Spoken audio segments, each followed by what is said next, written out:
One autumn evening, Henry was taking a goods train to the big station just beyond Sodor.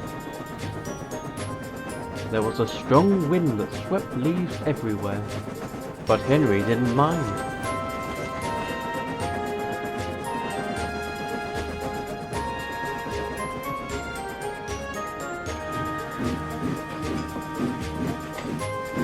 He parked his train and rolled over to a siding near the station.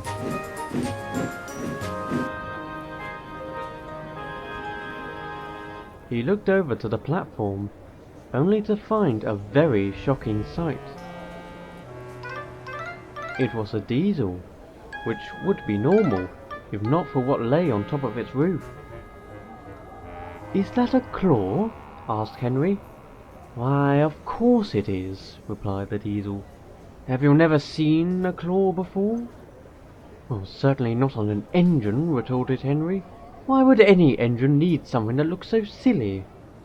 "Well, it's good for scrap yards first of all," laughed the diesel. "But it's also perfect for weather like this. Strong winds can be dangerous to railways, you know. But it's no bother for me. Anything in the way, and I can just pick it up. Something no common engine can do." Henry snorted. "Well, maybe there's a reason we're so common. We can do just fine no matter the weather. We don't need such ridiculous contraptions." The diesel just chuckled and rolled away.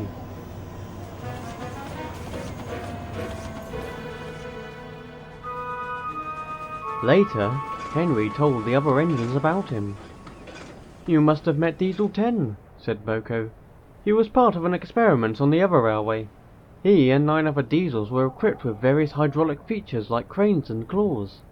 "Sounds rather pointless," huffed Gordon. "If something needs shifting, just use a crane. We already have those and they do wonders." "I'm also surprised he's allowed on passenger trains," added Henry. "You would think such a sight would scare people away." "You never know," replied Boko. "He may be nicer than you think. After all, you first thought Bill and Ben were a pair of little demons, didn't you, Gordon?" Gordon said nothing and looked away in annoyance. Henry, however, was unconvinced, and spent the rest of the night thinking of Diesel 10.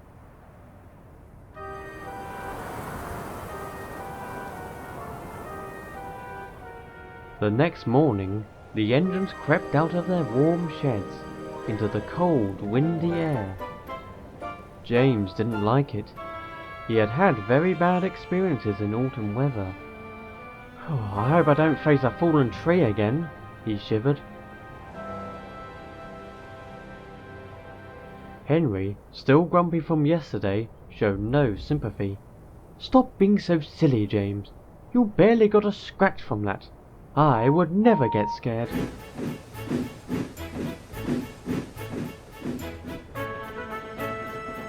Later, Henry was on the main line with a passenger train. He saw tree branches swaying from side to side. "Nothing to worry about," he thought. "Those trees are too far away to be of any concern."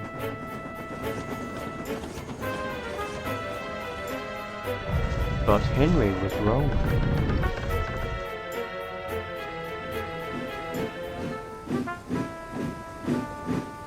As Henry pulled into the last station, he found a familiar face in the siding. "Well, hello again," smiled Diesel 10. "I see you got here safely." "Well, of course I did," grumbled Henry. "And what are you doing here? Just standing around looking pretty?" "Actually," retorted Diesel 10 grandly, "I'm on standby, waiting to see if anyone requires my assistance." "I'm sure I don't need to explain why." "Well, good luck to you," Henry muttered to himself. Soon it was time for Henry to leave. The weather was getting worse. "Oh, better take this one slow," said the driver. "No guarantee it will be a smooth ride." Henry wasn't happy. He didn't want to go slow at all. But he would soon realise that his driver was right.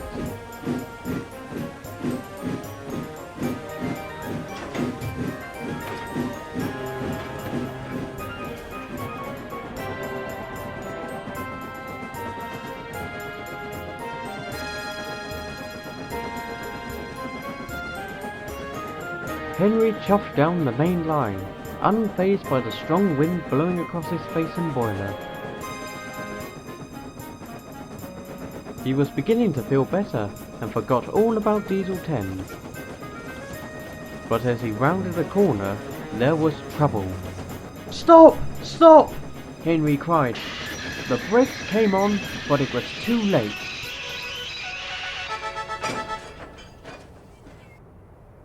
Henry stared in shock. A large fallen branch lay on the track.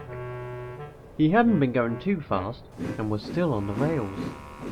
But all the same, he, his crew, and the passengers were very shaken. The guard ran up the line to phone for help. He eventually returned. "We're expecting some help from down the line," he said. "I've been assured we won't be stuck for long." "Oh, I hope so," sighed Henry. He soon found out the guard was right. From behind him came the sound of a horn. He smiled at first, until he heard the other engine call out to him. "Well, well, well, what have we here?" "You?" scowled Henry. "It is indeed me," grinned Diesel 10. He looked at the branch. "I could go on and question your comments from yesterday, about how you can do just fine no matter the weather and all that. But clearly there are more important matters to attend to." Without saying another word, Diesel 10 rolled up to the branch, his claw wide open, grabbing one end of it. Loud revving sounds bellowed from his engine, as with seemingly little effort, he pulled the heavy branch away from the track.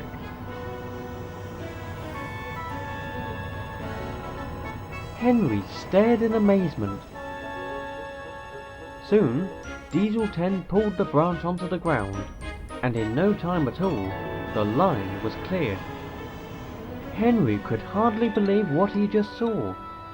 Diesel 10 simply smiled. "Well, you are pulling a passenger train," he said. "Never good to delay those."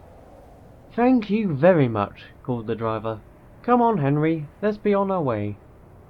Henry, still in a state of shock, puffed away.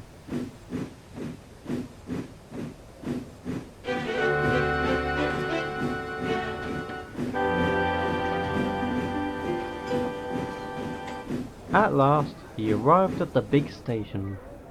They were late, but the passengers understood why. The Fat Controller was glad they were safe. "I've heard about the Diesel who helped you," he said. "A very reliable engine indeed." And even Henry had to agree. I suppose, he thought, he wasn't so bad after all. From that day onwards, Henry didn't see Diesel 10 often, as he was always busy clearing lines. But whenever they passed, Henry always gave a smile and a cheerful whistle, as a way of showing his respect to all his hard work.